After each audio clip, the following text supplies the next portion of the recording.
Hello everyone, welcome. I hope you're all doing really well. I would like to talk to you today a little bit about fear. But before I do, I wanted to bring to your attention that I am not a clinical psychologist, I am not a neuroscientist.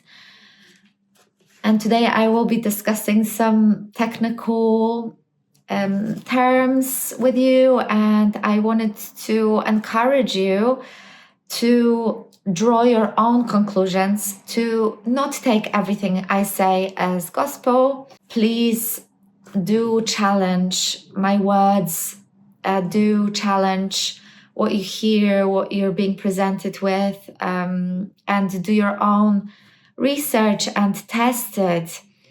I am an inner child healing practitioner. I'm a somatic healing practitioner, and I will be sharing my own experience. I'll be drawing from my own experience in practice with clients as well as my own personal healing journey. Without further ado, let's talk about fear. What is fear? Fear is an emotion. It's an emotion that arises in the body. But before we go any deeper into the definition of fear, it's really important to differentiate fear from threat. So those two words.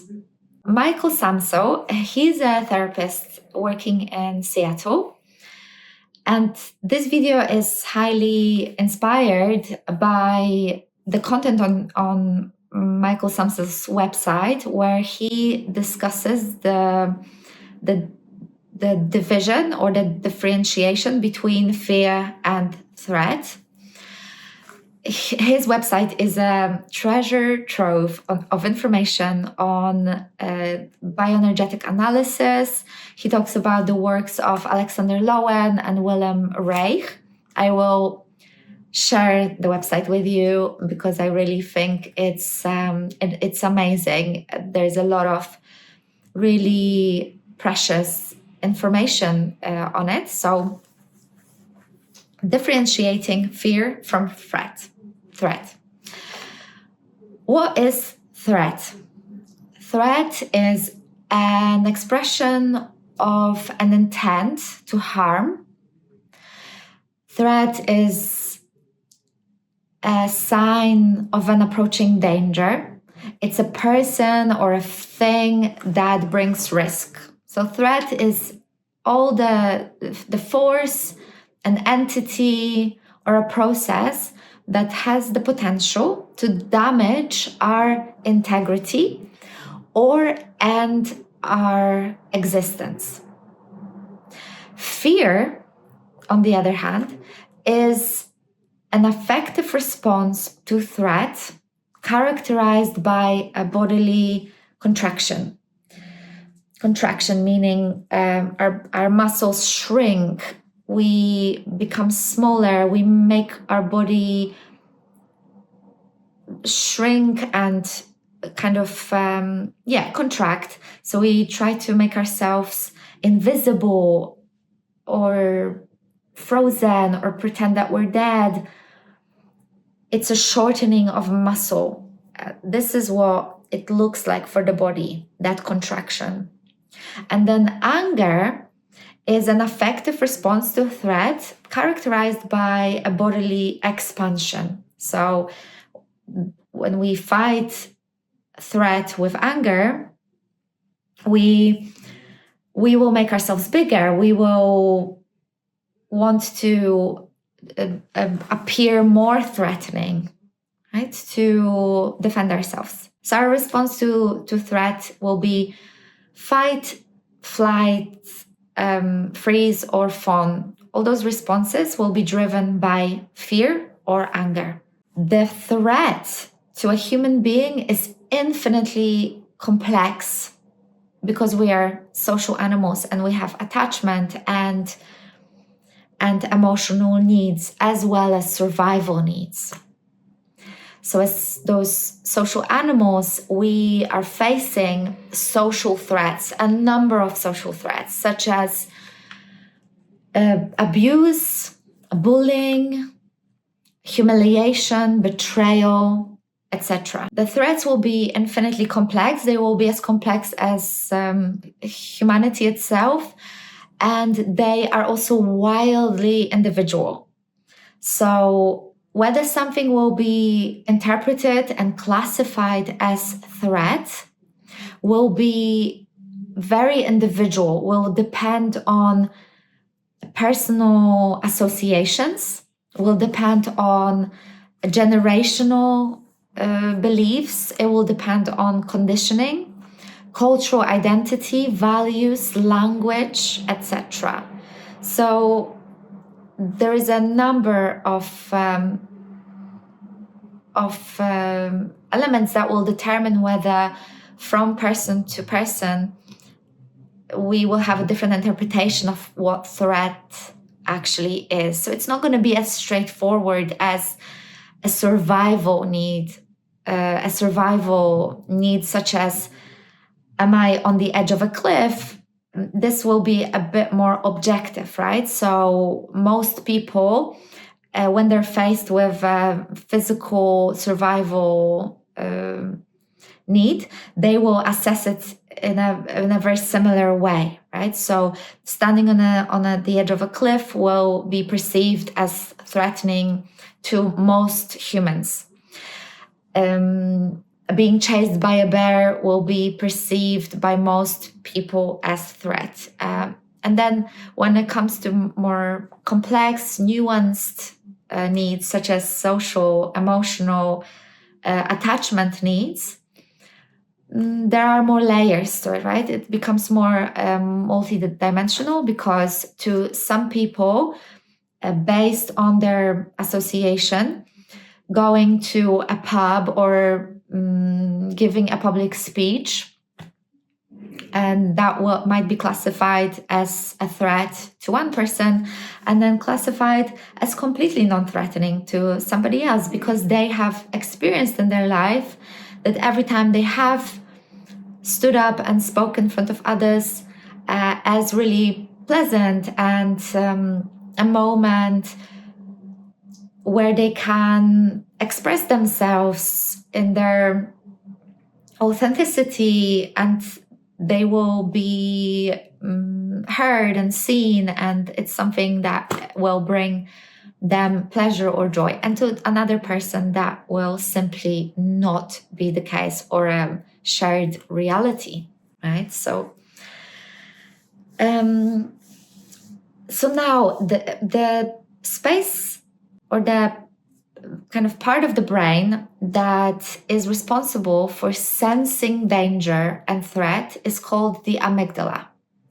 The amygdala senses danger through sensory signals in the environment, and then it activates the fear response based on the assessment. The amygdala is a part of the threat detection center in our brain. It's also a part of the limbic system that governs our emotions, our survival instincts, and our memory. And what's really interesting is that the amygdala is fully developed at birth in human babies, whereas the neocortex, so the prefrontal cortex, is highly underdeveloped at birth. So human babies are born with fully functioning and working amygdala, which helps them to respond to scary sounds, to fearful faces, and raise alarm, right? So babies will be able to make sounds or move in a certain way to alert their caregivers when they detect something that isn't safe for them. So they will be able to do that way before they develop any language skills. So that limbic system, the amygdala, will be working way before the baby will be able to make sense make sense in a way of cognitively understand or explain even what is happening, what the danger is, what the threat is. So that means that the fear response is an involuntary process, meaning it bypasses our conscious mind. And we don't have to, which also means that we carry this ability into adulthood. We don't need to be explained, or we don't need to explain what the threat is in words, in a verbal way, in order to sense that something is threatening, that something is a threat to our survival, to our well-being. Which means that basically a different how we communicate, how that system, the threat detection system, communicates with the world isn't through words or cognition, but it's through sensations. It's a different language. The language of the limbic system is a language of, it's a somatic language. It's a language of emotions, physical sensations, imagery. And the limbic system lives or exists in the state of timeless sense of the present moment. So there is no understanding, or there is no perception of the linear time. There is no way of placing something in the past or in the future. The language is now, now, now, now.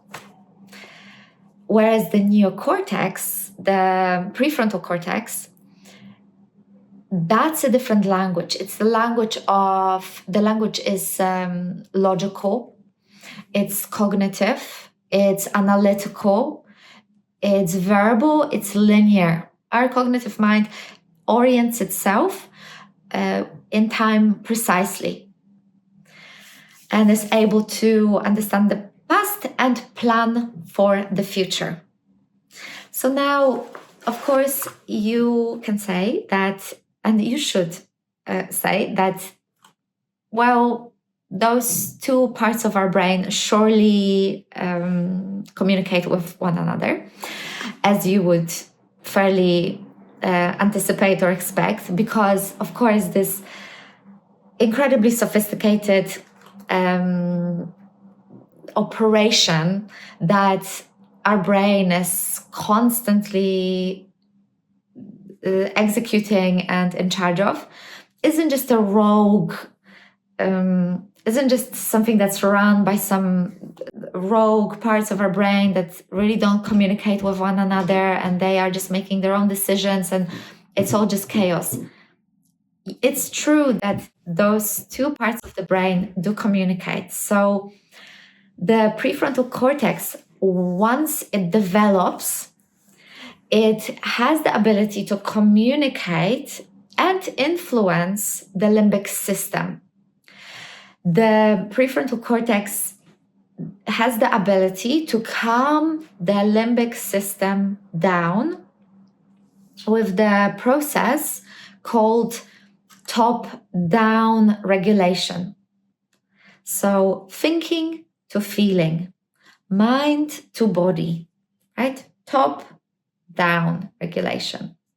So there are neuropathways that grow directly from the prefrontal cortex into the limbic system.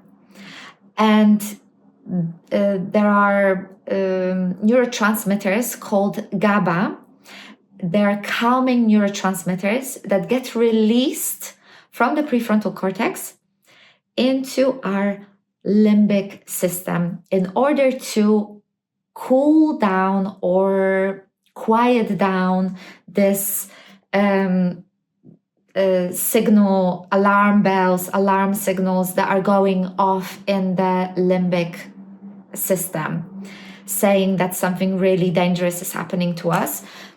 The prefrontal cortex has the authority to look at what's going on in front of us and assess the situation cognitively as maybe just a perceived danger rather than a real danger, and is able to rationalize the situation as non-threatening if in fact it is safe. And that then as a result, the prefrontal cortex is able to send some calming GABA neurotransmitters to the limbic brain to deactivate the fear response and just cool the limbic system down so that we can be a little bit more zen, or we are able to live through a situation that actually doesn't pose any threat to us. So this is, of course, a really great ability within our brain's operating system. But in practice, chronic stress can severely impair and reduce the transmission and the effectiveness of GABA in our amygdala. So we then lose the benefits of the process that cools our threat detection center down. When we are exposed to high levels of stress or high levels of cortisol, that transmission and the effectiveness of GABA isn't as effective. We really lose that natural cooling ability that we rely on so much, especially that as humans, when we are babies, when we're children, throughout our developmental stages, we are very vulnerable. We are physically vulnerable, and we are emotionally vulnerable. We are very dependent for a really long time. So growing up in a physically or emotionally abusive, unsafe environment can have really significant influence or effect on how well this natural cooling system is actually working in our body. Once the fearful state is well established in the body, it's really difficult to cool it down by thinking, so top down. That usually will result in rumination, because we're not going to be able to be effective. That transmission isn't going to be effective. So we will get stuck on the loop of trying to think our fears away. Whereas it's much more effective to then work with the body and work with the method of bottom up, meaning from body to the mind, from feeling to or embodying to thinking. It's through breath work. It can be done through authentic expression from the heart, from the gut. It can be done through feeling our emotions. So yeah, let's see what else there is that I'd like to bring in. Yes, so in the therapeutic realm, in the personal growth realm nowadays, it is popular to encourage people to discuss their fears. Of course, as we established before, what is meant by that is to discuss their threats, which is very wise. It's a very wise method because by discussing our threats, we are able to implement practical solutions, and the threats can actually evaporate, right? As a result of us bringing in solutions. For example, you're afraid you're afraid that you will get hurt or maybe attacked on your way home because you have to go through a dark alleyway, or maybe as a neighborhood that doesn't feel so safe for you. So, of course, to discuss those sort of threats, it's very useful and it's very wise, and we are able to implement solutions, right? So, for example, we are able to do things differently. We're able to take a different route home, or we can maybe come back at a different time, get the bus, or get the occasional taxi home. There is a lot of solutions. As adults, we are so much more able to connect with our agency, and we are not so dependent anymore. So it's very good and it's very effective to discuss the threats. However, as part of that method, it is implied in those sort of therapeutic environments that by understanding our threats away, because there is no distinction, we are by default also labeling our fear, our bodily response, as a mental mistake. Okay, because if we identify certain threats as not real or perceived, or things that are actually not really happening to us in the present moment, we are able to identify certain fears or threats as something that's imagined, or something that is maybe just perpetuated from the past, from our past experience. So we can apply logic, we can apply the kind of thinking mind to discredit the threats. However, if we try to apply logic and cognitive thinking to discredit the feeling of fear in the body, that is called dissociation.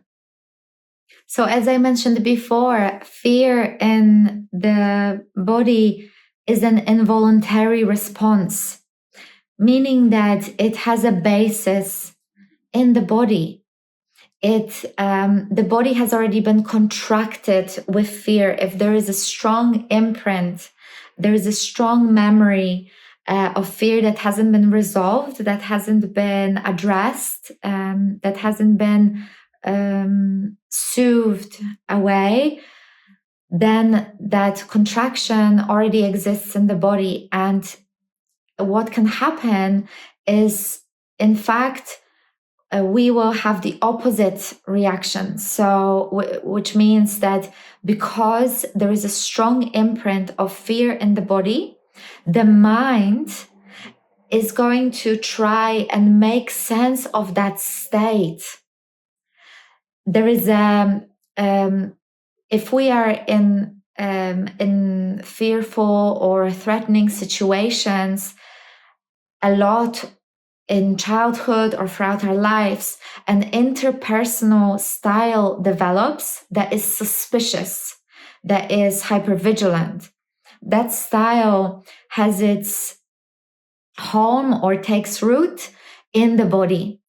So the mind is going to try to make sense of that state, of that contracted state, by perceiving unnecessarily threats that potentially are not even there. So we've got the reverse of that healthy, cooling system that is supposed to be working for us and is supposed to be benefiting us in a healthy environment and landscape, internal landscape.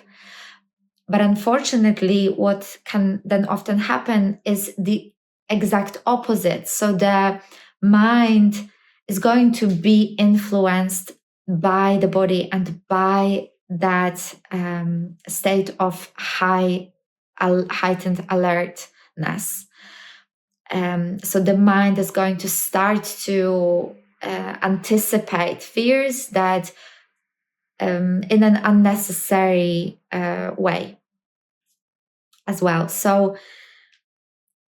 contracted state as well in the body is much stickier in a way. So it sticks with us more than an expanded state, more than a state of expansion when we're open and we're in a sense we're making ourselves bigger, because it requires an active chemical reaction for the shortening of the muscle tissue.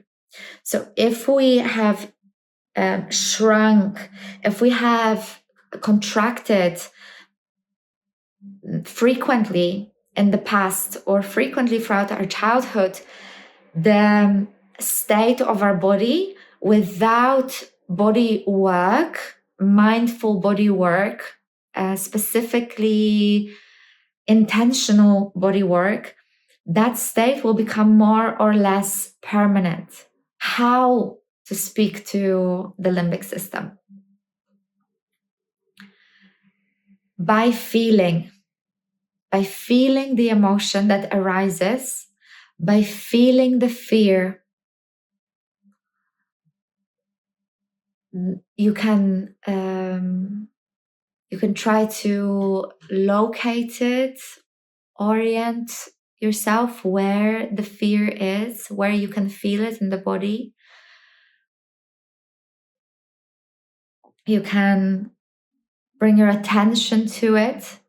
You can allow your body to tell her story. Maybe it will assume a certain shape. Maybe it will want to hide. Maybe it will want to shrink. Maybe it will want to crawl into a ball to show what it's going through, just as an animal would. This is very similar to understanding or an animal's experience, right? We don't speak the same language as animals, and animals don't speak English. They're not able to speak our languages to communicate with us.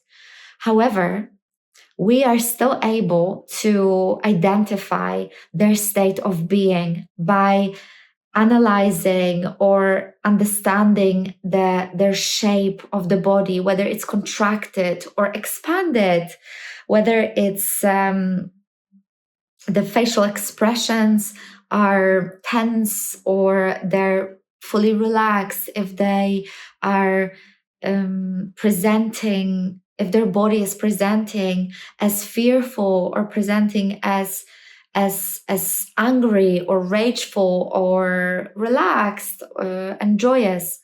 We are still able to connect to animals in this way. We are able to understand through sounds, right? We're able to respond to a baby who doesn't have the skills, the language skills to explain what's going on. It's the same language that we are tapping into inside of our own bodies. We are looking out for shapes, for nuances, for where are the hands spontaneously, where do the hands spontaneously want to go? Do they want to rest on the heart? Do they want to rest on the belly? Is there a feeling of tension in the belly? What sort of consistency does it have? What sort of feeling is it? What's the visual that comes with it? What does the body want to do now? If your body didn't have any words, if you didn't have any words as a person, as a full person, how would your body tell her story? How would your body tell what's going on, what she's going through, and respond to it? Maybe allowing that posture or that shape to be seen, to exist for a moment, and just witnessing that. That's already initiating a dialogue with that somatic language. That's already saying, I see you, I understand, you're feeling fearful. There's fear present for you, you're scared of something. Your body wants to hide, your body wants to protect itself. I see that.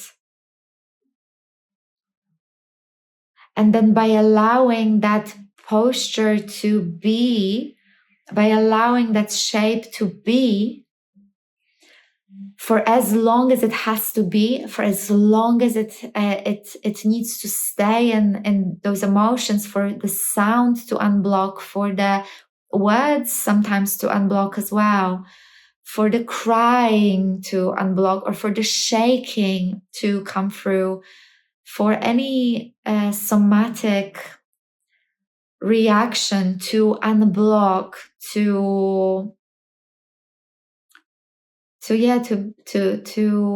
come through. By allowing that to be, we communicate something else. We communicate something very important, that this state isn't going to last forever, that it's a wave. By allowing that emotion, by staying with that emotion, you will notice that you're not going to get stuck in there forever. You will move, it will shift eventually. And this is our way.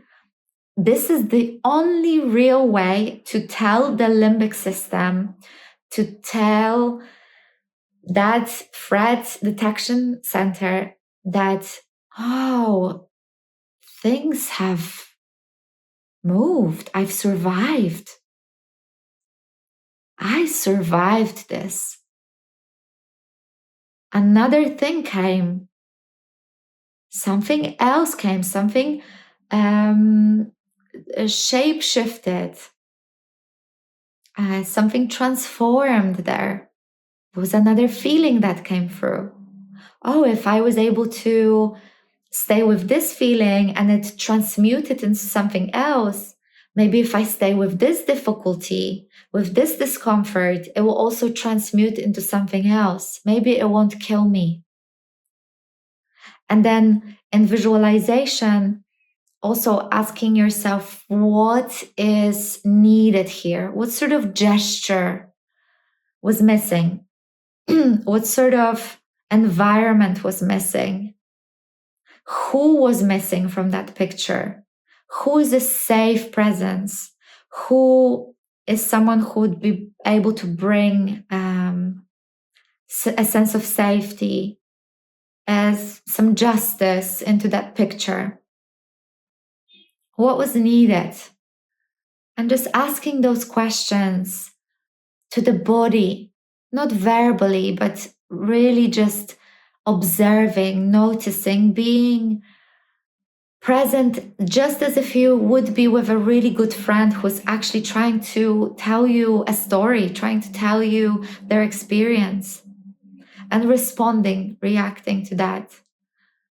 Even when we're still and the body looks still, there is so much happening on the inside. There's so much story, imagery, feelings, sensations. There's a whole dialogue to be had within. So, of course, this can be very difficult at the beginning. So, I would encourage you to find someone who can guide you through your first few interactions or through your first few dialogues with the body, so that you know how to use resources, how to bring in resources in that somatic journey, to implement the medicine that you needed, to implement the remedy that was needed. But this is the sort of work or the sort of process that you don't have to rely on other people for. You can learn those tools, and you can meet yourself in this way. Of course, having a guide, having some support, having a helping hand is very, very important at the beginning, because yeah, we've suppressed a lot, and there can be a lot that would want to come through, and it can be very disorienting or overwhelming at first when it comes to allowing emotions, allowing sensations. But yes, I hope that you took whatever resonated with you, and you're able to take whatever feels true and rings true to you from this video. You're able to feel supported in any way. And yeah, I really wish you fruitful and incredible, curious, magical journeys within and dialogues with your fear. Thank you for being here with me, and I will see you at the next video.